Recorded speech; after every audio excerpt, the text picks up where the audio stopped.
Vamos então dar sequência à leitura do livro O Céu e o Inferno, a Justiça Divina segundo o Espiritismo. Esta é a tradução da primeira edição francesa de Allan Kardec. Capítulo 6. Criminosos arrependidos. Verger, assassino do arcebispo de Paris. Em 3 de janeiro de 1857, Monsieur Cibot, arcebispo de Paris, saindo da igreja de Saint-Étienne du Mont, foi ferido mortalmente por um jovem padre chamado Verger. O culpado foi condenado à morte e executado no dia 30 de janeiro. Até o último momento, permaneceu insensível, sem dar mostra alguma de remorso ou pesar. Evocado no mesmo dia de sua execução, ele deu as seguintes respostas: Ainda estou preso ao meu corpo. Sua alma ainda não se desligou inteiramente do corpo? Não, tenho medo. Não sei. É preciso aguardar até que me dê por mim. Não estou morto, não é mesmo? Arrependeu-se do que fez? Fiz mal em matar, mas isso foi levado pelo meu caráter, que não tolerava humilhações. Evocai-me depois, outra vez. Por que já quer partir? Ficaria aterrorizado se o visse, por receio de que me fizesse o mesmo. Quinta questão. Mas não tem nada a temer, pois sua alma está separada do corpo. Afaste seu desassossego, pois não tem razão de ser. Que fazer? Nem sempre somos senhores de nossa própria razão.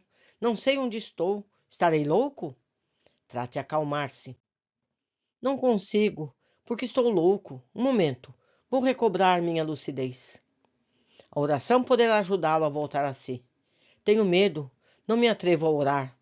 Ore, pois a misericórdia de Deus é grande. Oremos juntos. Sim, a misericórdia de Deus é infinita. Sempre acreditei nela. Agora compreende melhor a sua situação? É tão extraordinária que ainda não posso perceber a causa. Consegue ver sua vítima?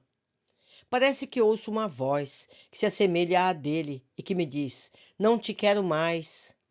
Mas é um efeito da minha imaginação. Estou louco, certamente, pois vejo o meu corpo de um lado, minha cabeça de outro, e contudo, parece-me que vivo, mas no espaço entre a terra ao que chamais de céu, sinto até a lâmina fria da guilhotina caindo-me sobre o pescoço, mas isso vem do pavor que tenho de morrer. Parece-me ver numerosos espíritos à minha volta, olhando-me com compaixão. Falam comigo, mas eu não os entendo. Entre esses espíritos, há alguma cuja presença o humilhe por conta de seu crime? Diria que existe apenas um que me causa temor: o que feri. Lembra de suas existências anteriores? Não, é tudo vago. Creio sonhar. Uma outra vez, pois é preciso que eu me dê por mim. 3 dias mais tarde. Reconhece-se melhor agora? Sei agora que não pertenço mais a este mundo, e não o lamento. Lamento o que fiz, mas meu espírito está mais livre.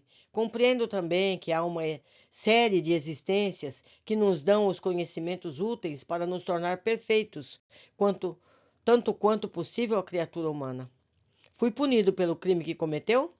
Sim, lamento o que fiz e sofro por isso. De que maneira foi punido? Sou punido porque reconheço minha falta e por ela peço perdão a Deus. Sou punido pela consciência da minha falta de fé em Deus e porque sei agora que não devemos abreviar os dias de vida de nossos irmãos. Sou punido pelo remorso de haver retardado meu progresso, agindo de modo errado, não ouvindo a voz da minha consciência que me alertava que não seria como um assassinato que alcançaria o meu objetivo. Mas deixei-me dominar pelo orgulho e pelo ciúme. Enganei-me e arrependo-me por isso, pois o homem deve sempre esforçar-se para domar suas más paixões, o que eu não fiz.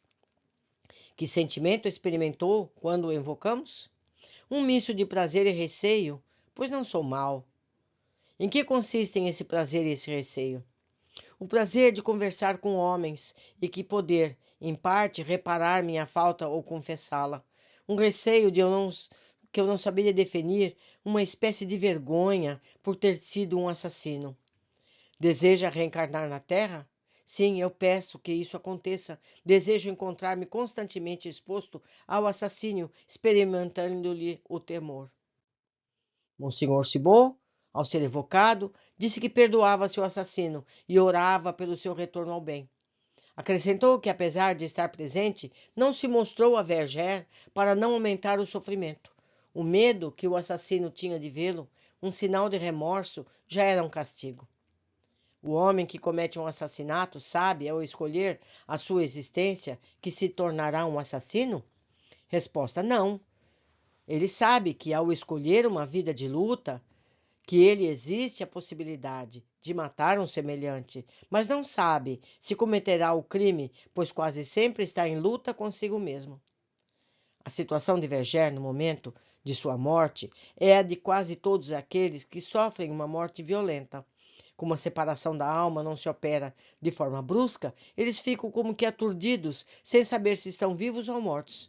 A visão do arcebispo foi-lhe poupada, porque não era necessária para despertar o remorso de Verger, ao passo que outros, ao contrário, são incessantemente perseguidos pelo olhar de suas vítimas. Temos aqui uma nota. Essa explicação corresponde ao item 19 do resumo da Lei de Justiça Divina, no capítulo 8º deste mesmo livro. Para o criminoso, a visão incessante de suas vítimas e das circunstâncias do crime é um cruel suplício. A enormidade do seu crime, Verger havia acrescentado o fato de não se ter arrependido antes de morrer. Reunia, portanto, todos os pré-requisitos necessários para merecer a condenação eterna. No entanto, logo que deixou a terra, o arrependimento invadiu-lhe a alma. Repudiou o passado e deseja sinceramente repará-lo. Não foi o excesso de sofrimento que o impeliu ao arrependimento, já que não teve tempo para sofrer. Foi apenas o grito de sua consciência, que ele não ouviu durante a vida e que escuta agora. Então, por que isso não seria levado em conta? Por que, por alguns dias de diferença, o arrependimento que o teria salvo do inferno não o poderia mais salvar? Porque Deus, que é misericordioso antes da morte, seria impiedoso algumas horas mais tarde? Poderia causar admiração a rápida mudança que ocorre, às vezes, nas ideias de um criminoso, endurecido até o último momento, e que basta a passagem para outra vida para fazê-lo compreender a iniquidade da sua própria conduta. Temos uma nota. O caso Verger confirma a lei moral, estando a duração do castigo ou infelicidade do espírito subordinada ao arrependimento. Aqueles que rapidamente se conscientizam da sua responsabilidade moral já veem que há uma saída. Esse evento está longe de ser uma regra geral. Se assim fosse, não haveria maus espíritos. O arrependimento frequentemente é tardio e, consequente, a pena também é prolongada. A obstinação no mal durante a vida muitas vezes é proveniente do orgulho que impede o ser humano de curvar-se, confessando suas faltas. Além disso, ele está sob a influência da matéria, que coloca um véu sobre suas percepções espirituais, fascinando-o. Caído esse véu, uma súbita luz o ilumina, sendo-lhe desfeitas as ilusões.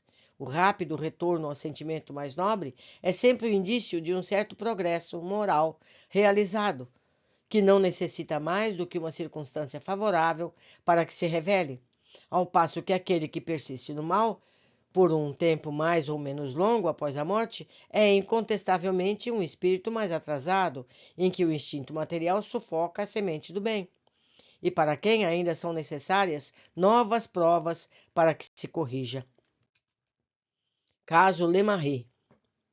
Condenado à morte pelo Tribunal Penal de Aisne, executado no dia 31 de dezembro de 1857, foi evocado no dia 29 de janeiro de 1858. Depois de evocado, ele diz: aqui estou. Que sentimento experimenta ao nos ver? Vergonha. Manteve-se consciente até o último momento? Sim. Imediatamente após a sua execução, teve conhecimento da nova realidade? Fui mergulhado numa perturbação imensa, de que ainda não saí. Senti uma grande dor, pareceu-me ser o coração que a sentia. Vi algo rolar até os pés do patíbulo. Vi o sangue correndo, e com isso minha dor tornou-se muito mais profunda. Era uma dor puramente física, semelhante àquela causada por um grave ferimento, amputação de um membro, por exemplo? Não, imaginai antes um remorso, uma grande dor moral. Quando começou a sentir essa dor? Desde que fiquei livre. A dor física causada pela morte na guilhotina era sentida pelo corpo ou pelo espírito? A dor moral estava em meu espírito, enquanto o corpo sentia a dor física, mas o espírito separado ainda se ressentia da dor física. Viu o próprio corpo mutilado? Vi algo disforme, que me parecia não haver abandonado, mas ainda me sentia inteiro. Era eu mesmo. Que impressão causou-lhe essa cena? Sentia-me profundamente a minha dor, estava completamente mergulhado nela. É verdade que o corpo ainda sobrevive alguns instantes após a decapitação e que o supliciado tem a consciência de suas ideias? O espírito retira-se pouco a pouco. Quanto mais os laços da matéria o prendem, mais demorada é a separação. Dizem ter sido observada no rosto de certas vítimas da guilhotina a expressão de cólera, movimentos como se quisessem falar. Seria o efeito da contração nervosa ou uma ação da vontade? Da vontade, porque o espírito ainda não havia se retirado. Qual foi o primeiro sentimento que experimentou ao entrar em sua nova existência? Um sofrimento insuportável, uma espécie de remorso penetrante cuja causa eu ignorava.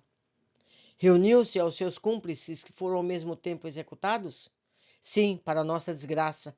A visão que temos é um suplício contínuo, continuadamente censurando uns aos outros os crimes cometidos.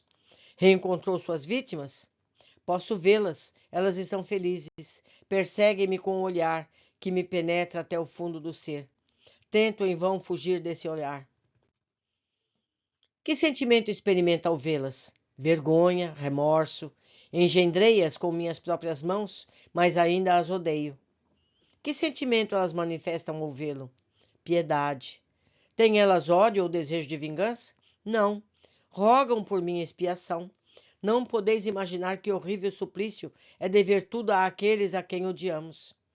Lamenta sua vida na terra? Lamento apenas os meus crimes, que se ainda estivesse em minhas mãos, eu não cometeria mais esse erro. A tendência para o mal estava em sua natureza ou para ele foi arrastado pelo meio em que vivia? A tendência para o crime estava em minha natureza, por eu ser um espírito inferior. Quis elevar-me rapidamente, pedi mais do que minhas forças suportavam. No entanto, acreditando-me forte, escolhi uma prova muito difícil e cedi às tentações do mal. Temos uma nota. Toda a prova escolhida para ser enfrentada na encarnação é possível de se cumprir. Essa condição está na lei divina. O espírito que não reconhece sua inteira responsabilidade quando falha, age assim em função do seu orgulho. Nasce daí a crença de um Deus vingativo no qual Lemarie afirmou ter acreditado. 15ª pergunta. Se tivesse recebido uma boa educação, teria podido afastar-se da vida criminosa? Sim, mas eu escolhi a condição em que nasci. Teria podido tornar-se um homem de bem? Um homem fraco, incapaz de fazer o bem, assim como o mal. Talvez conseguisse corrigir meu pendor para o mal durante a existência, mas não teria conseguido elevar-me à prática do bem. Durante a vida acreditava em Deus? Não. Dizem, no entanto, que se arrependeu no momento da morte, é verdade? Eu acreditei em um Deus vingativo. Tive medo da sua justiça. O seu arrependimento agora é mais sincero? Ah, posso ver o que fiz. Que pensa de Deus agora? Posso senti-lo, mas não o compreendo. Acha justo o castigo que lhe foi imposto na terra? Sim. Espera obter o perdão de seus crimes? Eu não sei. Como espera resgatá-los? Por novas provas, mas parece-me existir uma eternidade entre elas e mim. Onde se encontra agora? Mergulhado em meu sofrimento. Queremos saber se é um lugar que está perto do médium. Já que está aqui e pudéssemos vê-lo, sob que forma nos pareceria? Com a minha forma corporal, a cabeça separada do tronco. Poderia fazer-se visível? Não, deixai-me em paz. Poderia dizer-nos como fugiu da prisão de Montdidier? Não me lembro mais, meu sofrimento é tão grande que tenho apenas a lembrança do crime. Deixai-me em paz. Poderíamos trazer algum alívio aos seus sofrimentos? Roguei para que me chegue logo a expiação. Aqui, meus amigos, nós tivemos uma informação interessante. que confirmam o que temos estudado em outros livros. Nós pedimos as provas que teremos. É possível que a gente escolha as provas. É importante que a gente saiba disso. Por hoje ficamos por aqui. Aguardo a todos na próxima leitura. Abraços.